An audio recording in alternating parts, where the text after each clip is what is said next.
இங்கே ஒரு செஃப் உயிரோட லேப்டாப் தண்ணிக்குள்ளே வந்து எடுத்து அதை எல்லாரும் மணி காட்டுறான். அதுக்கப்புறமா அந்த லேப்டாப் கை கால்லாம் தனித்தனியாக வெட்டி ஒரு பேனில் போட்டு குக் பண்ணுறான். குக் பண்ணி முடிச்சுட்டு நிறைய கல்லெல்லாம் அடுக்கி அந்த கல் மேலே சமைச்ச ஒவ்வொரு லேப்டாப்பையும் வைக்கிறான். அதுக்கப்புறமா சாம்பல் மாதிரி ஒன்றா அந்த கல்லை சுற்றி ஊற்றுறான். கடைசியாக அந்த லேப்டாப் தலையை நடுவில் வச்சு ஒரு டெக்கரேஷன் மாதிரி ரெடி பண்ணிட்டு அங்கே இருக்க பணக்காரங்களாம் சாப்பிட கூப்பிட்றான். அங்கே வந்த பணக்காரனும் ஸ்பூன்லாம் இல்லையான்னு கேட்குறப்ப கையால் சாப்பிடுன்னு சொல்கிறான். உடனே அந்த பணக்காரனும் அந்த லேப்டாப் கையால் எடுத்து சாப்பிட போகிறப்ப அங்கே அந்த செஃப்பு அந்த சாம்பல் மாதிரி இருக்கிறதுல நல்லா முக்கி சாப்பிட சொல்கிறான். உடனே அந்த பணக்காரனும் அது நல்லா முக்கி சாப்பிட்றான். சாப்பிட்டு பார்த்து அவனாலேயே டேஸ்ட்டு கண்ட்ரோல் பண்ண முடியாமல் அதை பயங்கரமாக கடிச்சு சாப்பிட்றான்.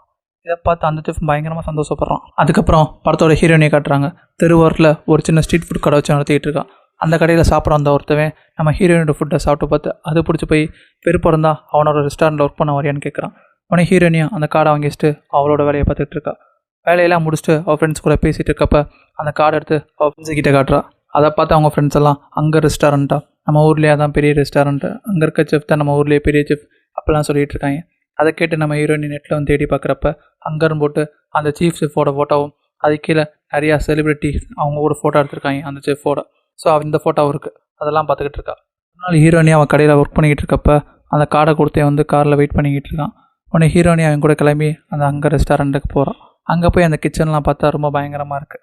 அப்படியே பார்த்துட்டு இருக்கும்போது அங்கே நிறைய கத்தியை அடிக்க வச்சுருக்காங்க. அந்த கத்தியில் ஒரு கத்தியை எடுத்து பார்த்துக்கிட்டு இருக்கப்ப கத்தியை கீழே வேணும் ஒரு சவுண்டு கேட்குது. உடனே ஹீரோயினி அந்த கத்தியை கீழே போட்டுருவா. உடனே எடுத்து வச்சுட்டு திரும்பி பார்க்குறப்ப ஒரு சைனாக்காரன் நடந்து வரான். உடனே ஹீரோயினிக்கும் அந்த சைனாக்காரனுக்கும் சமையல் போட்டி இருக்குன்னு சொல்கிறாங்க. உடனே இதை கேட்டு ஹீரோயினியும் என்னது சமையல் போட்டியா, அட போங்களான்னு சொல்லிட்டு ஹீரோயினியும் பேக் எடுத்துகிட்டு கிளம்பி போகிறப்ப எத்தாப்புலாம் சீஃப் குக் அங்கே வந்துடுறான். வந்து சைனாக்காரனையும் நம்ம ஹீரோயினையும் பார்த்து சிக்கன் ரைஸ் செய்ய சொல்கிறான். உடனே சைனாக்காரனும் ஏதாச்சும் கஷ்டமாக கொடுக்கணும்னு சிரிச்சுட்டே சொல்கிறான். இதை பார்த்து செஃப் பயங்கரமாக மறைக்கிறான். அதுக்கப்புறம் 2 பேருமே பயங்கரமாக குக் பண்ணிக்கிட்டு இருக்காங்க.